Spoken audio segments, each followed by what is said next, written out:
Pabna প্যাঁচাল news studio থেকে আবুল কাসেম জানাচ্ছেন, আজকের হট টপিক হলো এক কাপ চা খেতে গিয়ে মুখলেছো চাচা ভাইরাল। 35 বছর বয়সে চাচা বললেন, চা না খাইলে মাথা ঠিক থাকে না, পেট গরম হয়। সেই সকাল 7টার দিকে হাটে গিয়ে দোকানে লাইনে দাঁড়ালেন, কিন্তু লাইনের অবস্থা এমন, মনে হচ্ছে চা না হইল লাইনে পরীক্ষা।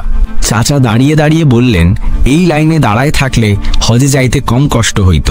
চাচার মুখ থেকে শুনুন, চা না খাইয়া যদি লাইনে মরি তাইলে এইটা চা না, হইল চিরন্তন চা। ওই সময় এক তরুণ ফেসবুকে লাইভ চালু করলো। চাচার লাইভ কথাবার্তা ঘন্টার মধ্যে 5 লাখ ভিউ।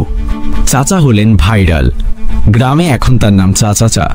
চাচার ছবি এখন দোকানের পাশে ঝুলছে। গ্রামের মেম্বার বললেন, আগামী মেম্বার নির্বাচনেও চাচারে দাঁড় করামু। স্লোগান হবে, চা দিব শান্তি আনবো। চা দোকানদার কাইয়ুম ভাই দাম বাড়িয়েছে। আগে ছিল 1 কাপ 5 টাকা, এখন বলছেন এইডা সেলিব্রিটি চা, এখন 10 টাকা। চাচার প্রতিক্রিয়া, জিন্দেগিতে অনেক কিছু হয়েছে, কিন্তু চা খাইতে গিয়ে তারকা হইমু কল্পনাও করি নাই। আর শেষে চাচার ডায়লগ, চা খাইতাম 5 টাকায়, এখন 10 টাকায় খাই, কিন্তু ভাই খাইতেই হইব, না খাইলে শরীর ঝিম ধরে। পাবনা প্যাঁচাল নিউজ থেকে আজকের এই ছিল হাস্যরসের খবর। মনে রাখবেন, লাইনে দাঁড়ালেই ক্যামেরা অন হইতে পারে, তাই চা খাইবেন সাবধানে। এই মজার খবরটি আপনার কেমন লাগলো